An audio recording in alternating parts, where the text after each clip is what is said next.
कर गाँव फिट होंगे, बेहतरीन होंगे, अपनी लाइफ अच्छे से एंजॉय कर रहे होंगे हम तीनों की तरह। आज एक और वीडियो और उसका टाइटल है, ये वीडियो है जी यूएई में गए हैं मोदी जी और उनका वेलकम किया गया है यूएई गवर्नमेंट की तरफ से, और अभी उसी रिलेटेड ये वीडियो है और वीडियो देखते हैं, बाकी रिव्यू अपना बाद में देंगे।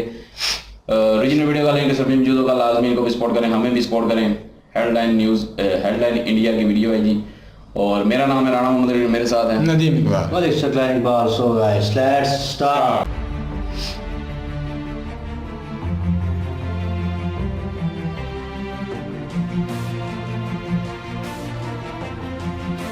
क्या बात है। पीएम मोदी फ्रांस की अपनी 2 दिवसीय यात्रा के बाद अब संयुक्त अरब अमीरात पहुंच गए हैं। कुछ समय पहले ही वो अमीरात के अबू धाबी पहुंचे। यहां हवाई अड्डे पर उनका भव्य स्वागत किया गया। सम्मान की तस्वीरें पाकिस्तान की धड़कनें जरूर बढ़ा रही होंगी, क्योंकि अबू धाबी के क्राउन प्रिंस शेख खालिद बिन मोहम्मद बिन जायद अल नहयान खुद उन्हें एयरपोर्ट पर रिसीव करने पहुंचे थे। दोनों देशों के बीच संबंधों की गहराई इन तस्वीरों से सीधा बयां हो रही है। कितनी गर्मजोशी से क्राउन प्रिंस पीएम मोदी से मिलते हैं और किसी बात पर दोनों हंसते हुए भी नजर आते हैं।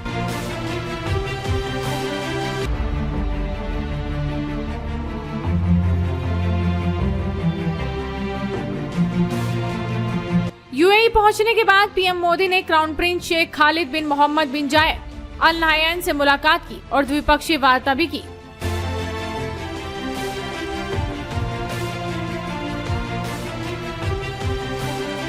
आपको बता दें कि प्रधानमंत्री नरेंद्र मोदी की संयुक्त अरब अमीरात की आधिकारिक यात्रा से पहले दुनिया की सबसे ऊंची इमारत बुर्ज खलीफा को भारतीय राष्ट्रीय ध्वज के रंगों में रोशन किया गया।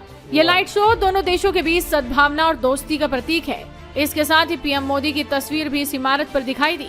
भारतीय पीएम के स्वागत में लाइट से ही welcome honourable prime minister Narendra Modi लिखा गया है।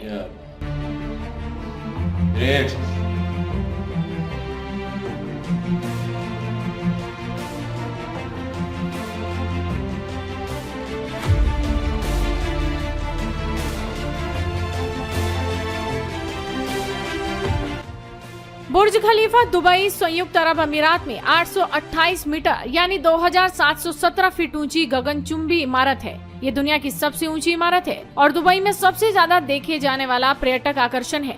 लाइट शो के दौरान हमारा तिरंगा पूरे दुबई से दिखाई दे रहा था। दरअसल यूएई उन अरब देशों में से एक है जो पाकिस्तान के काफी नजदीक है। उनकी दोस्ती का अंदाजा इस बात से भी लगाया जा सकता है कि आर्थिक तंगी से जूझ रहे पाकिस्तान को यूएई ने भंडार बढ़ाने के लिए 1 अरब अमेरिकी डॉलर की मदद की है। ये पहला मौका नहीं, इससे पहले भी यूएई पाकिस्तान को कर्ज देकर मदद कर चुका है। हालांकि पाकिस्तान से अच्छे संबंध होने के बावजूद यूएई कश्मीर को लेकर भारत के खिलाफ कोई भी बयान देने से बचता है। 2019 में जब भारत ने कश्मीर को विशेषाधिकार देने वाले आर्टिकल 370 को खत्म किया था, तो यूएई ने इसे भारत का आंतरिक मसला बताया था, जबकि पाकिस्तान भारत के इस एक्शन पर अरब देशों से कड़ी प्रतिक्रिया की उम्मीद कर रहा था। और इसीलिए संयुक्त अरब अमीरात में पीएम मोदी के स्वागत की तस्वीरें पाकिस्तान को हैरान जरूर कर रही होंगी। वहीं आपको बता दें कि यूएई भारत का तीसरा सबसे बड़ा व्यापारिक साझेदार है। दोनों देशों के बीच 6 लाख करोड़ रुपए से ज्यादा का कारोबार है। इसमें यूएई ने भारत से 2 लाख करोड़ रुपए का इंपोर्ट किया है। भारत का यूएई के साथ वित्तीय घाटा है, यानी भारत यूएई से आयात ज्यादा करता है और निर्यात कम। भारत ने वित्त वर्ष 2022-23 में यूएई से 4 लाख करोड़ रुपए का इंपोर्ट किया है। भारत यूएई के साथ एक ट्रेड पैक्ट पर भी साइन कर चुका है। यूएई को भारत के प्रमुख एक्सपोर्ट में petroleum product, metal, stone, gems and jewellery, minerals, food item जैसे अनाज, चीनी, फल और सब्जियां, चाय, मांस और seafood, textile, engineering, machinery product और केमिकल शामिल हैं। लेकिन पीएम मोदी के स्वागत की तस्वीरें सोशल मीडिया पर वायरल हैं, तो आप इन तस्वीरों को ज्यादा से ज्यादा शेयर कीजिए और जुड़े रहिए हेडलाइंस इंडिया के साथ।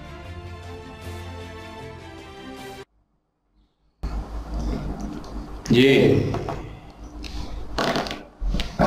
नदीम भाई आज कटिंग में है और ये क्या ओपिनियन देंगे इसके ऊपर?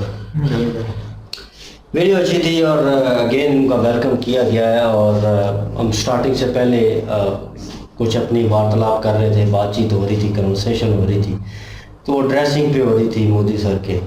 और नदीम भाई कह रहे थे जो कौमें जो है वो अपने ट्रेडिशनल चीज़ें जो हैं वो नहीं छोड़ते, अपनी सकाफत को नहीं भूलते, वो कौमें जो है तरक्की करती हैं।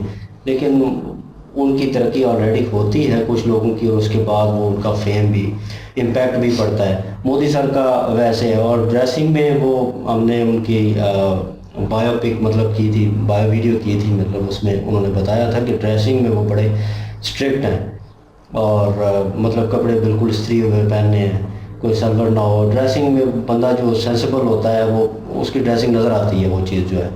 बाकी उन्होंने बीच में जहाँ पे कहा कि अरब ममालिक जो है कश्मीर और पाकिस्तान के मामले में बोलते नहीं हैं, कोई स्ट्रिक्ट फैसला पाकिस्तान के थ्रू, पाकिस्तान को लग रहा था कि उनके हक़ में आएगा, और लेकिन यह है कि वो बिजनेस माइंड लेके भी चले हुए हैं और वो कहते हैं कि आपका इंटरनल मामला है, आप खुद इस चीज़ को रिजॉल्व करें। और उनकी बात भी ठीक है, वो टांग अड़ा के या इस तरह की बात करके या इस तरह का बयान दे के और इंडिया के साथ ताल्लुकात जो है वो ख़राब नहीं करना चाहते।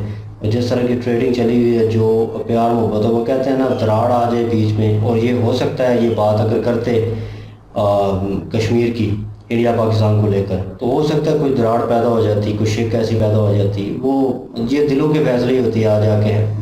आफ्टर ऑल सारे जो है वो इंसान ही हैं, और कहीं ना कहीं वो ज़हन में आ जाती है चीज़, और हो सकता है कुछ कड़े फैसले इंडिया भी ले लेता उसके थ्रू कि अरब ममालिक ने इस चीज़ को सपोर्ट किया, हालांकि सब हमारा इंटरनल मामला था और इस तरह के हालात थे, तो ये भी हो सकता है। बहरहाल उन्होंने स्ट्रेट फॉरवर्ड फैसला किया और एक अच्छा फैसला था और ज़बरदस्त वीडियो थी, उनका वेलकम किया गया, और जो भी ताल्लुकात हैं वो और बेहतर होंगे।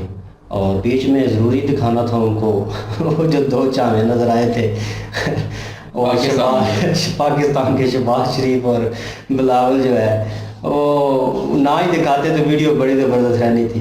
बहरहाल ओवरऑल उनका वार्म वेलकम किया गया है, बहुत अच्छा लगा जिस तरह वो उनसे गले मिल रहे थे और उनको शोल्डर पे थपकियाँ दी जा रही थी। ऐसा लग रहा था दो दोस्त जो हैं वो बड़े अरसे बाद मिल रहे हैं और गपशप हो रही है। खुशगवार मूड था और खुशगवार माहौल था, ज़बरदस्त वीडियो थी, मज़ा आया देख के, एंजॉय किया।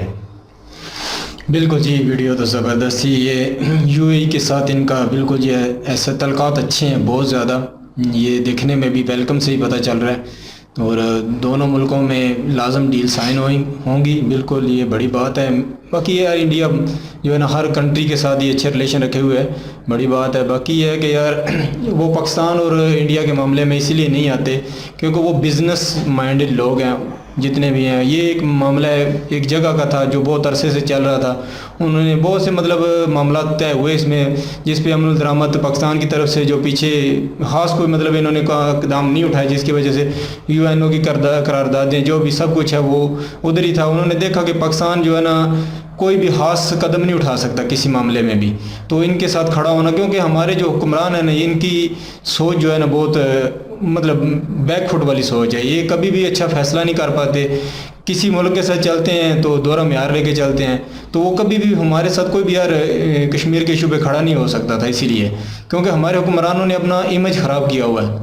तो इसी वजह से जो यूएई भी हमारे साथ कोई भी ऐसा मतलब है कि हमारे लिए वो अपने ताल्लुकात ख़राब नहीं करेगा, सऊदी अरब नहीं करेगा। उनको भाई बिज़नेस करना है, पूरी दुनिया के साथ अपने रिलेशन अच्छे रखने हैं। आने वाला दौर कभी भी देखो, अभी जैसे वेदर का एक बहुत बड़ा इशू चल रहा है, हर मुल्क के साथ ऐसा ही है, तो फिर देखो ज़रूरत पड़ जाती है। तुर्की के साथ देखो हुआ था जो ज़ल्ज़ला आया, तो उस पर टाइम ज़रूरत होती है, जो जिनके साथ रिलेशन अच्छा होता है वो हेल्प करते हैं। तो यूएई हो गया, सऊदी में अमेरिका में भी आया है, उसकी एक स्टेट है उसमें भी आया ज़ल्ज़ला। हाँ, तो वो ज़ल्ज़ला है, हो सकता है जी, आए रोज बड़े बड़े सुनामी आते रहते हैं। तो ये मुल्क अपना जो ताल्लुकात अपने वो कभी भी ख़राब नहीं करते। इन लोगों की बड़ी सोच होती है, ये सोच के पीछे इनके बहुत सारे प्लान होते हैं इसका।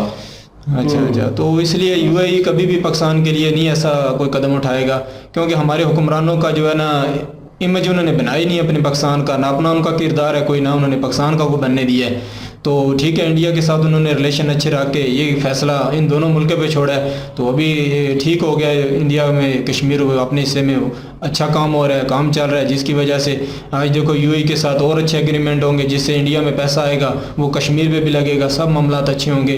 तो वेलकम इंडिया को बहुत ज़बरदस्त है जी, मोदी सर का जो है इंडिया के पूरी के मतलब है ना, क्योंकि ये मोदी सर जा रहे हैं जहाँ वो इंडिया अपना नाम लेके जा रहे हैं इंडिया का, तो अगर मोदी सर की कोई कहीं भी इज़्ज़त होती है समझो पूरी इंडिया की इज़्ज़त है। तो मोदी सर ग्रेटफुल मैन आदमी है जी, बिल्कुल। बाकी जी मुल्क का पीएम है, वो उसकी अगर इज़्ज़त है तो पूरे मुल्क की इज़्ज़त है, अगर उसकी इज़्ज़त नहीं की जाती तो पूरे मुल्क की बेइज्जती होती है वो तो, और जैसे हमारी होती रहती है। तो बाकी ये है कि अभी जो है वो वाला चूरन जो है ना वो नहीं बिकता, तुसी मुसलमान असी भी मुसलमान। उनको अब ये समझ आ कि ये पाकिस्तान जो है ना ये सिर्फ मांगने ही आएगा, ये बिज़नेस की ना कभी कोई डील करता है, ना बिज़नेस अपने मुल्क के ऐसे हालात ही नहीं करता कि हम वहाँ पे इन्वेस्ट कर सकें। तो अगर तो बिज़नेस डील होती, इन्वेस्टमेंट लेने जाते, बेशक लेने जाते, देने तो खैर ना भी जाते तो भी पाकिस्तान का जो है ना वो नाम होता। लेकिन ये है कि पाकिस्तानी हमेशा जाता है सिर्फ मांगने, ये नहीं करता कि पाकिस्तान अपने मुल्क के हालात ठीक करे, ये जो दहशतगर्दी है, ये जो इंसाफ का मरकज़ है एक, वो उसको ठीक करे तो इन्वेस्टमेंट खुद ही आ जाएगी। दूसरे अब आके इन्वेस्ट करेंगे इधर, उनको तहफ़्फ़ुज़ मिलेगा। तो जब उनको पता है कि हमें तहफ़्फ़ुज़ ही नहीं मिलना तो वो आके जो है वो यहाँ पे इन्वेस्ट ही नहीं करते। फिर ये क्या करते हैं, ये सिर्फ मांगने चले जाते हैं। तो वो कितने की देंगे, वो आखिर आ जाके तंग आ चुके हैं अभी दे दे के। IMF से कह दिया था ना, IMF से पहले लो उनसे, वो तो हर दफ़ा यही कहते हैं उसके कि बाद पहले उनसे लो फिर मिलेगा, और IMF कहते हैं कि पहले उनसे लो फिर मिलेगा। अरब ममालिक ने तो बयान दिया था ना, वो गौरव साहब सऊदीया ने दिया है ना ये $2 अरब, वो IMF के बाद जब उधर मंजूर हुआ तो फिर उसके बाद दिया है, 1 अरब UAE नहीं दिया है। उन्होंने कहा था हम आपकी मस्जिदों को, आपके मदरास को दे के ना तंग आ गए मदरसों को, तो आप ये ड्रामेबाजी बंद करो पहले IMF से। नहीं, सऊदीया जो है ना, सऊदीया ने खुद ही पहले शुरू किया था, लेकिन उसके बाद उन्होंने बंद यहाँ पे मदारस का और अपना सिर्फ वो जो फिरका है ना वहाबियत का, उसको फैलाने के लिए यहाँ पे मदरसे बनाए, वो सारी इन्वेस्ट खुद उसी की वजह से हमको आदत पड़ गई है ना, तो वो आदत पड़ चुकी है अब, ठीक है। लेकिन ये है कि अभी जो है वो जो मोहम्मद बिन सलमान आया उसने ये काम बंद कर दिया, उसने कहा ये फिरकों वाली दुकान बंद, अब नहीं मैंने इन्वेस्ट करना इस चीज़ पे, ठीक ही है। और इस वजह से फिर बंद हो गया था। और बाकी ये है कि इनका वेलकम, मोदी सर का जो वेलकम हुआ है शानदार तरीके से हुआ है। वहाँ के शेख, मुझे तो नाम भी नहीं आता, शेख मोहम्मद बिन जायद अल नहयान है, ये कुछ ऐसा गलत नाम ना लीजिए, नयान है वो तो मुझे पता है आखिर में, तो खालिद बिन जैद ऐसे ही नाम है कुछ, खालिद बिन जायद, बहुत अल-नयान वो नहीं, वो है ना, मतलब लंबा नाम होता है उनका, तो वो थोड़ा ये है कि बना जैसे मोहम्मद बिन सलमान का कल्चर है, वो नाम ऐसा तो बाकी ये है कि नहीं, अगर आप पाकिस्तानी किसी का भी नाम ले लेंगे ना, दीनी कोई भी, तो आपको इतनी लंबी लाइन में नाम लेना पड़ेगा, तो आप सोच है, ठीक है, लकब ज्यादा होते हैं ना, तो वही कह रहा हूँ ना। बाकी ये है कि उनका वेलकम किया गया, वो खुद लेने आए, और ऐसे वाकई खुशगवार माहौल बना हुआ था, और बुर्ज खलीफा पे इंडिया का तिरंगा भी लहराया, और उसके बाद मोदी जी की तस्वीर भी आई, बड़ा अच्छे शानदार तरीके से उन्होंने वेलकम किया, और उसके बाद वेलकम किया नाम लेके भी। तो जो वहाँ पे इंडियन होंगे वो देख के कितना खुश हुए होंगे कि पूरे दुबई में से, पूरे UAE से वो नजर आ रहा था।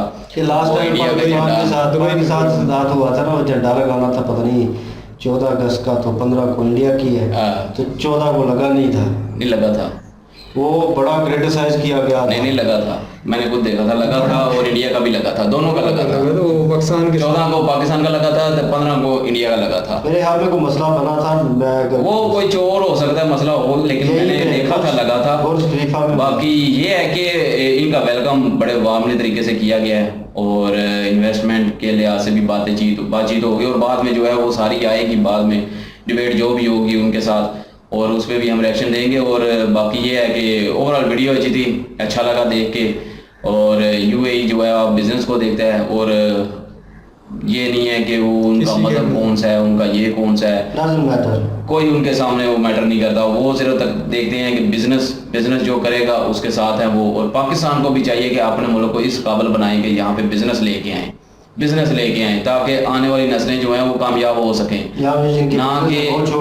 ना कि चंदे लेके आए, क्योंकि चंदे ले आके फिर पूरी आवाम का जो है ना वो एक स्टेटस बन जाता है चंदे खाने वाली कौम, ठीक है। तो इसलिए बेहतर है कि बिजनेस लेके आए, इन्वेस्टमेंट लेके आए। एक तो लग चुका है, भीख मांगेगा तो और लग चुकी है, भिखारिस्तान कहते हैं यार, कितने कमेंट आते हैं, ठीक है, क्यों आते हैं, हम उन पे गुस्सा नहीं करते, हमारा इमेजिन, क्योंकि हम वाकई भिखारी हो चुके हैं, हम जिधर भी जाते हैं मांगने ही चले जाते हैं। जिन फ्रांस वालों ने जो है वो सारा कुछ किया, उनके खिलाफ पहले प्रोटेस्ट भी हुआ, उन्हीं से मांगने चले गए। तो मतलब कहने का ये है कि जिधर भी जाएंगे ना, चाहे जिसके साथ किसी के साथ दुश्मनी भी है, किसी के साथ कुछ भी है, हम मांगने चले जाएंगे उसके साथ, तो उनके उठाने शुरू कर देंगे। तो बाकी ये है कि फिर वो हमारा स्टेटस बन चुका है अफगानिस्तान का, तो हम गुस्सा क्या करें उस पर, जो चाहिए उस पर गुस्सा तो नहीं किया जा सकता ना।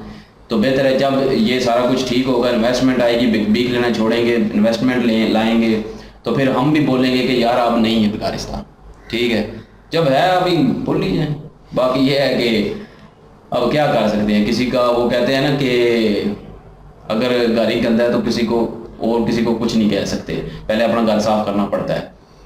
तो इसलिए बस पहले घर साफ हो जाए, बाकी फिर बाद में मतलब किसी ने अगर फिर कहा तो फिर जाहिर है फिर तो दुख बताएंगे कि हमने ये किया है और ऐसे है, अब ऐसे है। बाकी ये है कि वेलकम अच्छा हुआ है, वीडियो अच्छी थी, मज़ा आया देखे, एंजॉय किया। आई होप ये वीडियो आप लोगों ने एंजॉय की होगी। हम लोगों के साथ अगर एंजॉय किया तो प्लीज़ वीडियो को लाइक करें, शेयर करें, हमारे चैनल को सब्सक्राइब करें और इनकी ओरिजिनल वीडियो की लिंक वो भी डिस्क्रिप्शन में मौजूद होगी, जाएं विजिट करें, चेक करें, सपोर्ट करें। प्लीज़ इनके माध्यम से हमें भी सपोर्ट कर दीजिएगा। इंशाल्लाह मिलते हैं नेक्स्ट वीडियो में। अपना ख्याल रखिएगा, दुआ में याद रखिएगा। तब तक के लिए अल्लाह हाफिज़, पीस।